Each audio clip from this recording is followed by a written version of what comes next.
Good evening. Today, let us discuss about 09th June paper. This article is about geographical indicators and India's failure to gain out of geographical indicators. So, first, before going into the article, what are these geographical indicators? The first are, there are places which are associated with goods. They are responsible for their quality, reputation, or other characteristics. So there are three things. These can any one of them can exist. Either the quality, reputation, or any other special characteristics of that particular good. If it is anyway related to that particular geography or place, then that particular good can be given a geographical indication. So under this, the government of India has enacted Geographical Indications of Goods Registration and Protection Act 1999. So under this, there are three protections which are being given. One is every GI will be registered. Next is protection against infringement. And third is protection for authorized users. These are the three things which are available. Now understand carefully. Geographical indicators are given to the people living in that area and are associated with its production. Darjeeling tea. So under this, how the process will be understood. For example, if I am growing the Darjeeling tea, then there are certain standards which will be specified. I submit it for registration, and standards also will be mentioned in the registration. And whoever are people who are following that standards and growing the Darjeeling tea, they will get this registration or this particular geographical indication. It means only these people are authorized to use the name of that place along with their product. For example, if Darjeeling tea or similar standard is also grown in some other place, they cannot use the word or tagline Darjeeling. They are not authorized to use the word Darjeeling. So only the people of that locality, they are authorized to use the word Darjeeling. And if they maintain the sufficient standards. So it tries to protect the people who are associated with its specific quality of the product. Specific quality of the product. Now understand, it will not, other than like trademark, it will not, don't think that it will not allow others to produce that particular product. Any other person can also produce the product. There is no protection against this. In the trademark and other intellectual properties, the individual is protected, or that particular company is protected with regard to its goods from any other person producing the same thing. Here, another person can produce the same good, but however, he cannot use that particular geographical tag. With the same standard, he may produce Kanchipuram sarees. The Kanchipuram sarees may be produced in Andhra Pradesh, but word Kanchipuram cannot be used by the producers here. It can be used only by the producers of Kanchipuram. Next is, in this context, what this article talks about. India being ancient culture, there are many products which are existing in India, which can have these geographical indications. Now if you know Tirupati Laddu, or many other things have these geographical indications. We have distinctive climatic patterns, diversity of the regions in the country. We have age-old practices in Kerala. And we have huge food varieties which are existing in the country. Now I have traveled almost entire length and breadth of the country, and I am a foodie myself. So I have tasted, the food is so different in India, in different regions. Such a diversity of the food nowhere exists in the world. So it means there are a pool of distinctive products in India. Now we are failing to take the advantage of these distinctive products. Now the traditional knowledge, so there is one problem with this article. The author tried to argue that the traditional cultural expressions and equated them with the geographical indications. The traditional cultural expressions and geographical indications, they are not one and the same. The traditional knowledge may be helpful for the geographical indications, but traditional cultural expressions, they are not similar to geographical indicators. But author appeared to be taken both of them as synonymous. Now in this context, if you take the weavers in this country, there are many traditions of weaving. But most of the weavers, they are ending their lives in suicide or they are in other distress occupations. So why this particular situation is existing?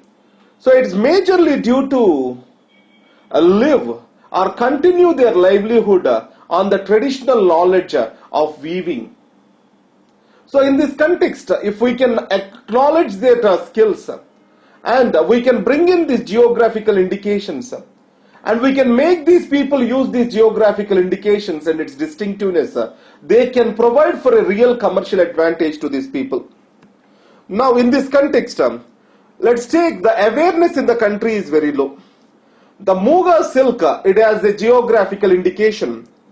How many people applied for Muga silk as its authorized users are? Just 2.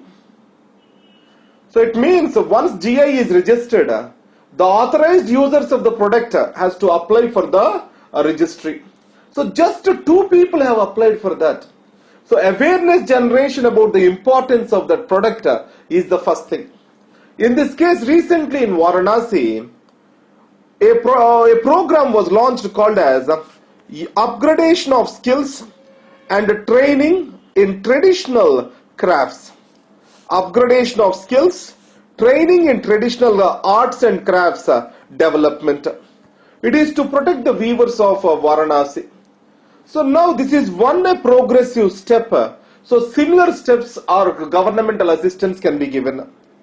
Now along with that, there are certain legal gaps, institutional gaps with regard to the implementation of registration of geographical indications and people taking access to these geographical indications, claiming their legal rights. So these legal gaps also need to be fulfilled, which I am not going into further. So what we have discussed in this article is this. Geographical indicators, they indicate the quality, reputation or characteristic of a product to a particular geography. So geographical indicators have to be protected. So in this context, a registry will be created, and the users or producers of this good has to apply to that registry, and no other person can use the geography other than the producers from that region. It does not forbid the outsiders to produce the same good with same standards, but they are forbidden from using that particular distinctive local name. Darjeeling tea, only the people from Darjeeling can use who are maintaining the said standards. In this context, lack of knowledge of these, lack of awareness, legal gaps, etc. making us to lose this. Tanjavuru, Veena and also Nadaswaram. So these are the most respected musical instruments. They are losing their significance to the loss of resources to make them. So this traditional wealth and knowledge has to be protected in India. Next is, come to our state. In Hyderabad, there is a lot of drama going on these days. Now more than the politics, more than the development, the politics are involved over here. Now I am not going to get into nonsense, political nonsense over here. Right, what is the issue over here is this. Recent MLC elections, it was alleged that a Telugu Desam party MLA, on the advice of his political boss, he tried to bribe one of the nominated members of the Legislative Assembly. So it is been recorded. So how it has happened is the Telugu Desam alleges there is a sting operation conducted on that particular MLA, and the telephones were tapped, and they are lured into this particular case, and they are not generally interested. The very MLA, Mr. Stephenson, who has accused the other party of the corruption have went voluntarily to them asking for money, and he lured them into this string of operations. So above all, the major issue is this: who is authorized the Telangana government to take up or to tap the telephones of the chief ministers of Andhra Pradesh?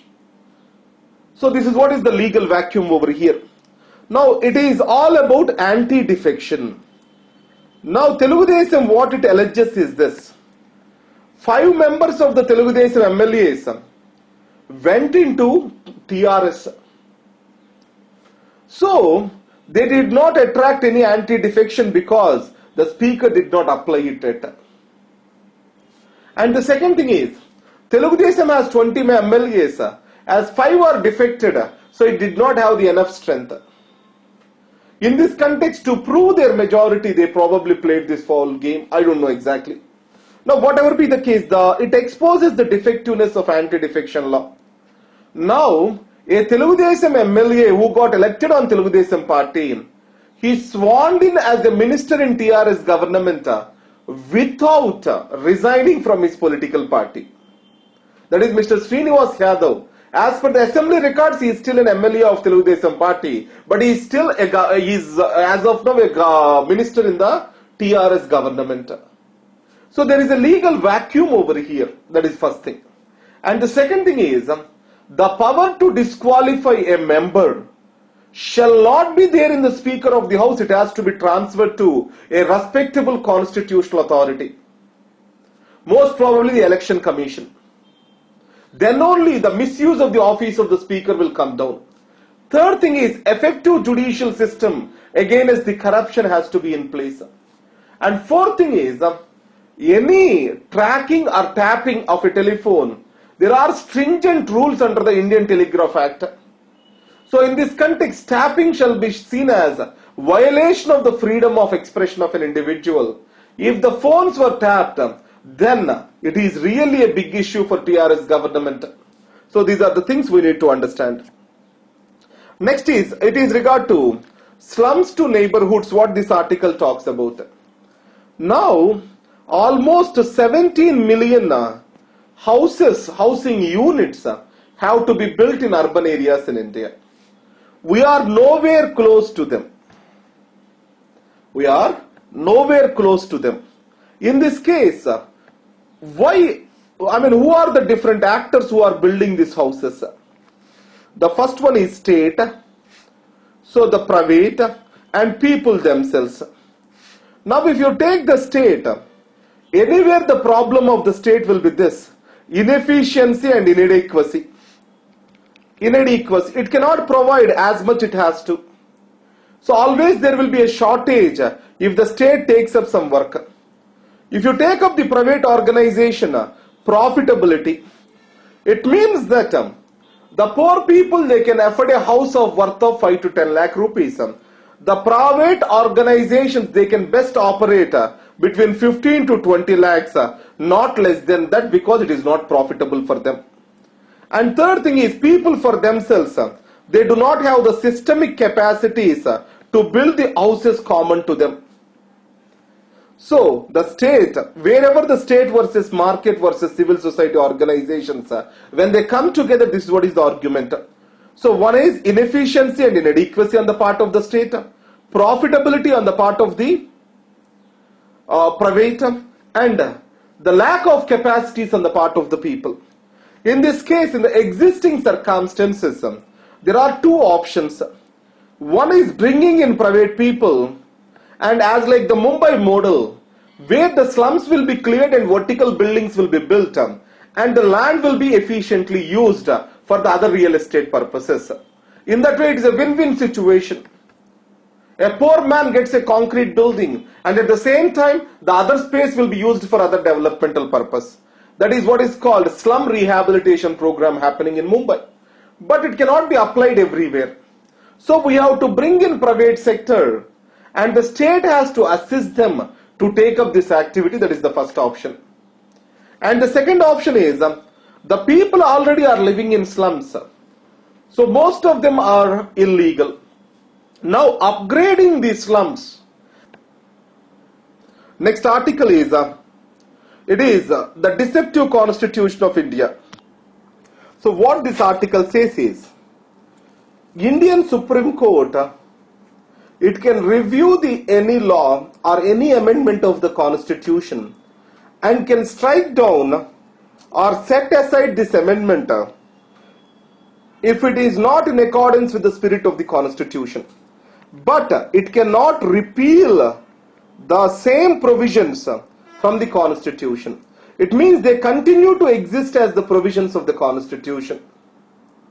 Now if you see, Article 368, the Parliament can amend any part of the constitution and judiciary cannot look into these provisions. The Supreme Court has struck down this, saying it is the judicial review is the basic part structure of the constitution. And in Keshavananda Bharati case, when it gave this philosophy of basic structure of the constitution, the Supreme Court struck down many of the provisions or many of the amendments of the constitution made by the Parliament as against the constitution. In this case, the provisions still continue to exist in the constitution. For a reader, a new reader of the constitution, if he tries to understand the governmental process in India by reading this codified book, it is most difficult for him. So even many of the students comes over here bringing in PM Bakshi, where they read the bare act of the constitution and says that, sir, it has been said this way, but you have explained it the other way. So that is what is that every one of us are susceptible for this deceptiveness. Now if you see NJAC, now already constitutional amendment is made. Once the law is been made, it went to sub judice, to the judiciary. Now the arguments are going in judiciary, and if judiciary stucks it down, the NJAC will exist in the text but not in the practice. So because of this, there is a huge gap between the text and practice. So that's what is a deceptive constitution according to the authorities. Next is India, Australia and Japan trilateral talk. It is not against the China. That is what is this article is about. Now in this case, Mr. Verghese, what he talks about is this. There are still certain legal bottlenecks with regard to engagement in business in India. Recently, an Australian mining giant, Rio Tinto, it fallen into legal entanglements because the joint venture with Odisha government went into wrong weather. And the second thing is, nuclear deal is one of the problematic area. Recently, Australian foreign minister also has come to India. The nuclear deal was discussed about. We are going to reinvent the deal, that's what she said. What is the major problem over here? Now Australia want specific reporting with regard to Australian originated nuclear mineral or nuclear material.